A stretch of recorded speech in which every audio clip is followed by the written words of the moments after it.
Hello my dear students of standard 8, welcome you all in today's online class. My dear students, as you know all it very well that we are learning the chapter 17. The name of the chapter is Stars and the Solar System. Dear students, this chapter is running and this chapter is under progress. So we have taken online classes. Dear students, I would like to remind you all whatever the knowledge you have gained so far related to the chapter 17. The chapter 17 is totally based on the activity based. It means due to the COVID-19 virus, your syllabus has been categorized into activity based chapter. So activity based chapters, we will only perform some certain types of activities given in your book. Okay, so I have given you some activities based on the chapter and I hope all of you have performed that activities clearly. So in my previous class, dear students, all of you must have remembered about that there was a facility available to all of you to be appear in live classes. Okay, so live class was organized on tomorrow. So number of students who have participated, who were present in online class, live classes. So dear students, all of you have remembered about that stars and the solar system. So what types of contents we have described so far related to the chapter. So dear students, in this chapter we have described about the stars and the sun. So what is the stars and the sun we have described, students? Let us describe about that, and we are going to describe in today's video, that is the very important topic, that is the solar system, and what types of knowledge you have gained so far related to the chapter. So let us describe about that. So dear students, let us discuss about the solar system. What is the solar system? Solar means related to the sun. Okay, solar is the words that relates to the sun. So solar system is, it means there is a system. What will be the main components of the system? So solar system is the sun and its family of objects which revolve around it. So dear friends, all of you know it very well. The various objects which revolves around the sun are planets. I have informed you that all planets revolve around the sun.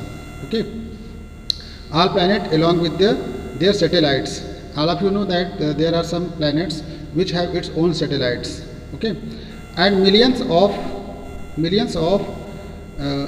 other smaller objects जैसे asteroid, कोमेट्स and meteoroids, ये सब क्या करते हैं students? Revolve करते हैं. और ये पूरे के जितने भी सिस्टम हैं तो ये सब किसके अलॉन्ग घूमते हैं? Around the sun. Okay, so we can now define solar system को. हम कैसे डिफाइन कर सकते हैं स्टूडेंट्स? सोलर सिस्टम को डिफाइन ऐसे किया सकता है in this way. Solar system consist of the sun. तो first of all sun will be the centered. Sun will be situated at the center. Okay, and 8 planets, and because Pluto has been removed, so there are 8 planets which are known to you.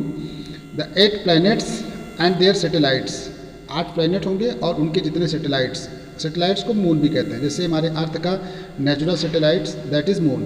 And millions of smaller celestial objects जैसे asteroids, कोमेट्स and meteoroids, ये सब revolve करते हैं students around the sun.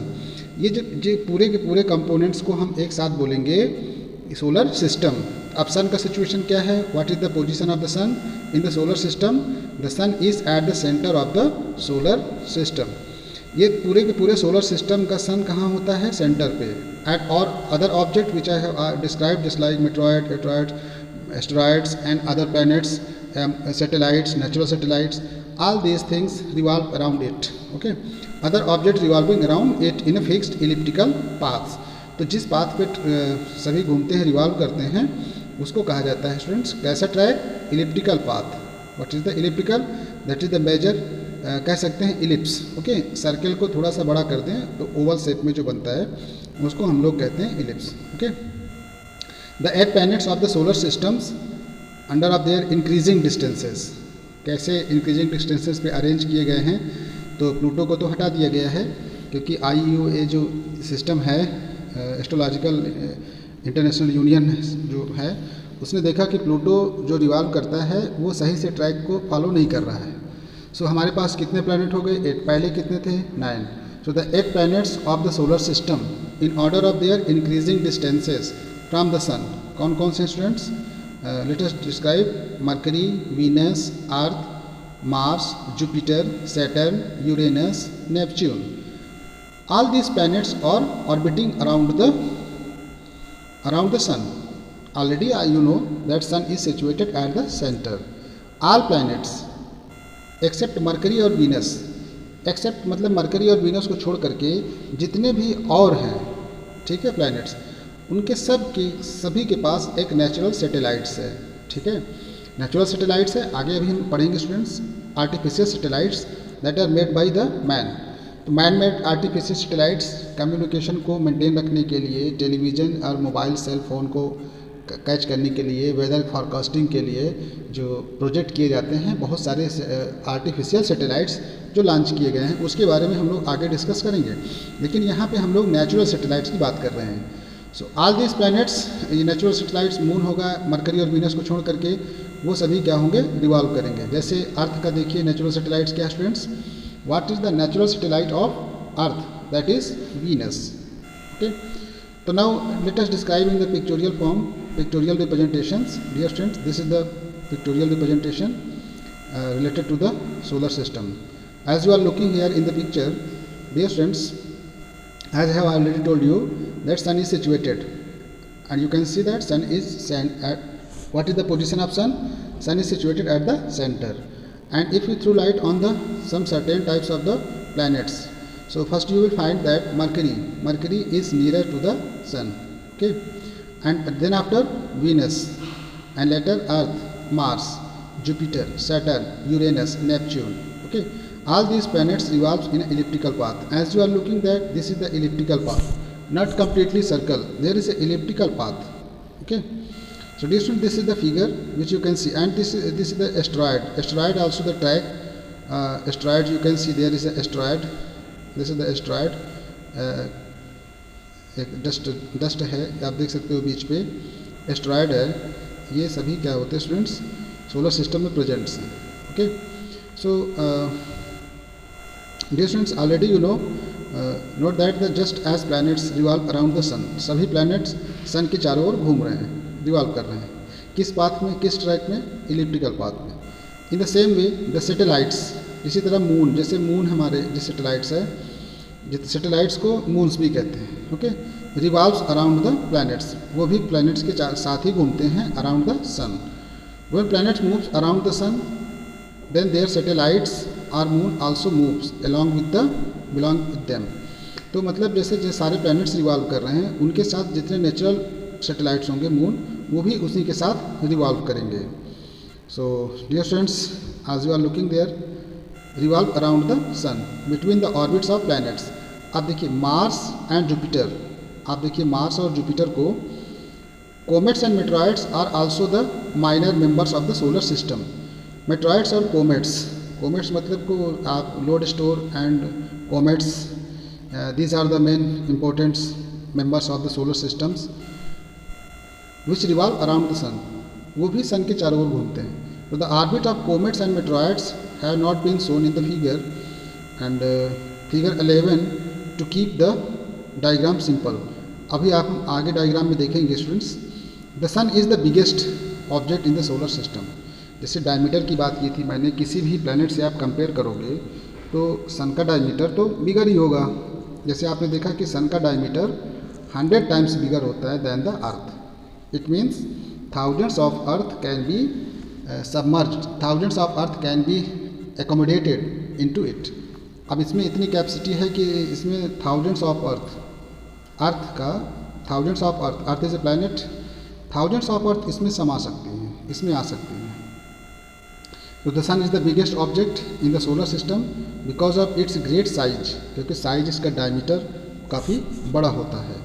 तो the sun has a powerful gravitational force. मैंने आपको पीछे describe किया था स्टूडेंट्स कि सन में बहुत पावरफुल ग्रेविटेशनल फोर्स होता है, ओके। ग्रेविटेशनल फोर्स पुल जो सभी प्लैनेट्स को, मेट्रॉइड्स को या ऑल बॉडीज़ को क्या करता है, keeps in the solar system, ये पूरे सोलर सिस्टम में बांधे रखता है, systems together and controls the movement of the planets, and this is the controlled. Okay, so sun plays very important role in controlling the planets, all planets and other materials members which I have already described, just like meteoroids and comets.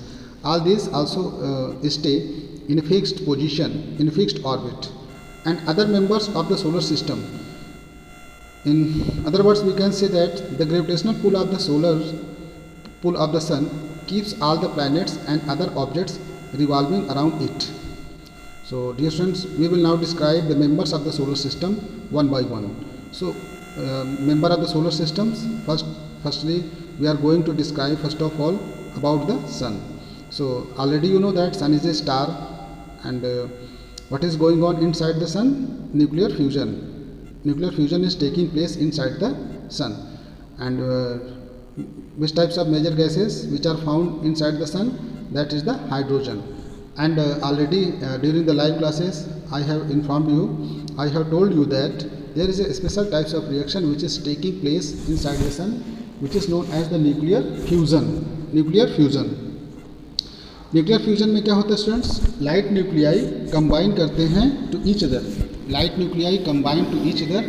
And form a heavy nucleus.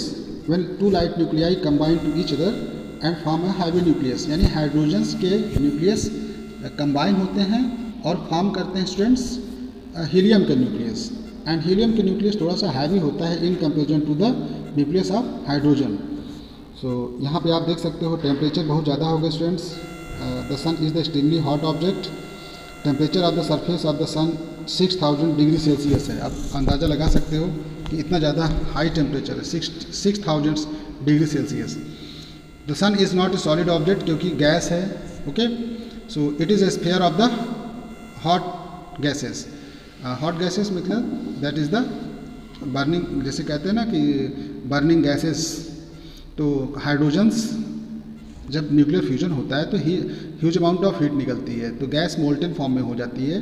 The sun consist mostly of the hydrogen gas. तो nuclear fusions reactions taking place. और nuclear fusion reaction कैसे होती है students? मैंने आपको live classes में describe किया था कि कैसे nuclear fusion reactions take place करती है. नेक्स्ट मैं बात करूँगा स्टूडेंट्स, तो जितने प्लैनेट्स हैं as you are looking here, planets क्या होते हैं स्टूडेंट्स? जैसे आपको हिंदी में ग्रह कहते हैं. Planets are the large celestial objects. Large celestial heavenly objects हैं, सेलेस्टियल बॉडीज़ हैं which revolve around the sun in a closed elliptical path, जिसे ऑर्बिट कहते हैं. एक क्लोज इलिप्टिकल पाथ ऑर्बिट में रिवॉल्व करते हैं around the sun. Okay, so there are 8 major planets including earth. So the planets of the solar systems total कितने हो गए स्टूडेंट्स? देख सकते हो यहाँ पे 8 हैं. Mercury, Venus, Earth, Mars, Jupiter, Saturn, Uranus, Neptune. Okay, अब यहाँ पे देखेंगे तो जुपिटर होगा द बिगेस्ट प्लैनेट, मरकरी होगा स्मॉलेस्ट प्लैनेट, और it is nearest to the sun. It is nearest to the sun, Mercury. और जुपिटर की बात करेंगे बिगेस्ट प्लैनेट होगा. Neptune is the farthest from the sun. और देखिए नेपच्यून सबसे दूर है सन से. तो the planet have no lights. अब देखिए जितने भी प्लैनेट होते हैं ये नॉन ल्यूमिनस ऑब्जेक्ट होते हैं, नॉन ल्यूमिनस बॉडी है, क्योंकि इनकी खुद की लाइट नहीं होती है due to the reflection of light. जैसे मून का है, moon is a natural satellite, moon is a non luminous object, क्योंकि जब लाइट अर्थ पे फॉल होती है अर्थ पे, तो उससे रिफ्लेक्ट होकर के वो सन के रिफ्लेक्शन से वो the planets have no lights. तो जितने भी प्लैनेट्स हैं उनमें लाइट नहीं होती, क्योंकि सन जब लाइट वहाँ पे पड़ती है तो रिफ्लेक्ट होती है. ठीक है, तो the planets how your shine and look like stars in the night. ऐसा क्यों होता है कि the planet shine because there reflect the light of the sun. Sun की लाइट जब उन पर गिरती है स्टूडेंट्स तो रिफ्लेक्शन होता है.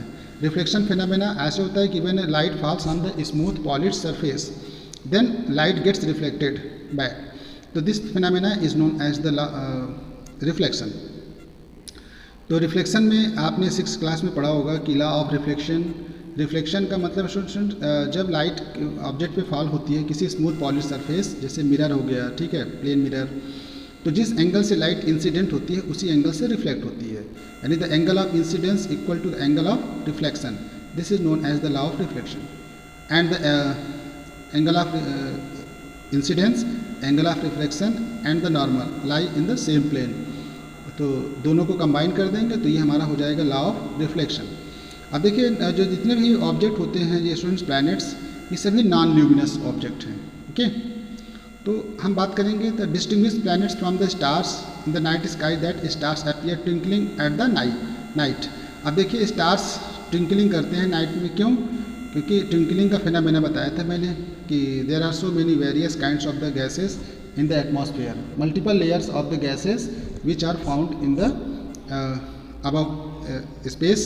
That is why while passing the light of stars gets reflected multiple times, so multiple reflection takes place and reflection occurs there. Due to that stars appear as twinkling. So the twinkling of stars is natural phenomena which is associated with the multiple refraction. So the planets moves around the sun from the west to east. अब देखिए planets revolve करते हैं सन के चारों ओर, कहाँ से? From west to east. So star कैसे दिखाई देंगे? ईस्ट टू वेस्ट मूव करते हुए. जब नाइट स्काई में हम लोग देखते हैं स्टार भी मूवमेंट करते दिखाई देते हैं, स्टार्स भी मूव करते हैं. ओके, तो ये सारी चीज़ें आप यहाँ पे स्टूडेंट्स देख सकते हो. So there are 8 planets which you have to prepare yourself about the 8 planets. Okay, and there is an important which we are going to describe about the main important planet, that is the earth. So especially we are going to describe about the earth. So dear students, let us know about the earth. So because earth is very important and we are going to describe, so let us know about the earth. So dear students, all of you are familiar with the planets. Earth is the third planet from the sun. अभी हमने देखा था ascending order. Okay, तो अर्थ का position देखा था कि third पे आती है. तो Earth is the third planet from the sun. The 2 planets which lie between them, इसमें sun, the sun and the Earth are Mercury and Venus. Mercury और वीनस के बीच में लाई कर रहा है. So the Earth is the spherical in the shape. Earth का shape कैसा है? स्फेरिकल है. ओके, अब आप देखोगे when view from the outer space, लेकिन Earth appears to be blue and green, इसीलिए इसको ब्लू प्लैनेट भी कहते हैं. Blue ball due to the reflection of the sunlight from the water and land. Water और लैंड की light से, क्योंकि ज़्यादातर वाटर बॉडीज़ रिसोर्सेज ज़्यादा हैं अर्थ पे, 71% तो वाटर ही है, जिसकी वजह से लाइट रिफ्लेक्ट होती है. तो ये देखने से ऊपर से ये ब्लू प्लैनेट, इसीलिए इसको ब्लू प्लैनेट कहा जाता है, क्योंकि सनलाइट रिफ्लेक्ट करती है वाटर से. जब लाइट रिफ्लेक्ट होगी that appears to be blue. Water and land on its surface. Okay, so earth is only the planet. अर्थ ही सोलर सिस्टम में ऐसा प्लैनेट है जहाँ पे लाइफ एग्जिस्ट करती है, जहाँ पे लाइफ पॉसिबल है. Okay, the 2 major factors which are responsible for the existence of life on the Earth, that is distance of the Earth from the sun. Distance of the Earth from the sun जो कि 15 crore kilometre है. And the size of Earth. Size of Earth, अब देखिए mercury पे तो नहीं रह सकते क्योंकि मरकरी बहुत नज़दीक है. Mercury is near to the sun, तो वहाँ पे तो लाइफ एग्जिस्ट नहीं होगी. लेकिन जो अर्थ की पोजीशन है सन से, वो बहुत फिक्स पोजीशन पे है, तो इसीलिए लाइफ एग्जिस्ट करती है. In that has correct temperature, इसीलिए अर्थ का टेम्परेचर भी एकदम बिल्कुल करेक्ट ही है. तो the distance of water and survival of life, water भी फॉर्म करता है. The size of the earth is such that it's sufficient gravitational field to hold on in atmosphere of oxygen. और सबसे इंपॉर्टेंट है कि यहाँ पे जो ग्रेविटेशनल पुल है, फोर्स है, जो एटमॉस्फेयर को होल्ड रखता है, that is the found in proper. Okay, बात करें एस्केप वेलोसिटी को, जैसे हम कोई ऑब्जेक्ट को ऊपर फेंकते हैं तो फिर नीचे आ जाता है due to the gravitational pull, gravity की वजह से. ओके, उसी तरह जो एटमॉस्फेयर हमारे हैं, atmosphere layer of the gases are also be controlled by the gravitational pull which is exerted by the earth, and earth gains this types of the property from the sun. So oxygen and carbon dioxide which are needed for the evolution and maintenance of life. So the various environmental conditions available on earth which are responsible for the existence and continuation of life on the earth, जिससे life continue maintain रहती है. अब students यहाँ पे एक data दिया हुआ है, all of you have to know about the data of each planet just like Mercury, Venus, Earth, Mars, Jupiter, Saturn, Uranus, Neptune. और इसके जो डायमीटर है, ये डायमीटर ऑफ द प्लैनेट्स का डायमीटर, जैसे अर्थ की बात करेंगे तो अर्थ का 12,760 किलोमीटर। तो इसका देखो distance from the sun 150 into 10⁶ kilometre, 365 in whole of 1/4 days में ये time taken to 1 revolution around the sun, इतना दिन लेती है, ठीक है, एक रिवोल्यूशन कंप्लीट करने में, जो 1 साल होता है। और time taken turn on in its axis period of rotation 24 hours है। So mass of the planets इसका एक ही है, वो Earth mass of the planets compare to the Earth taken as and the number of the satellites that is one only moon. जो natural satellite है moon, Earth का एक ही है। So this is the data which you have to remember students, and you have to do in homework also about some facts of the figure about the planets. 8 planets you have to remember, and one work which is given to you, describe in brief about 8 planets. Okay, so you have to draw the 8 planets and you have to draw the representation of the solar system properly by showing the all types of the members which I have described in the video, just like meteoroids and asteroids, okay, comets. So you can include all other members in the solar system. So first of all you have to draw the complete diagram of solar system, okay, and you have to describe especially one highlighted I am going to you to describe about the earth, okay, the planets. So you have to draw this one and this data and some facts and figures about the planets. And third work is given to you, you have to write about the reaction, that is the nuclear fusion which is taking place, and why does earth appears as blue from upper surface, why earth is called blue planet, okay. And fourth question is, why is earth is regarded as the planet where life exists, what are the main factors which enables us to survive in earth, okay, planet. So you have to mention all those factors.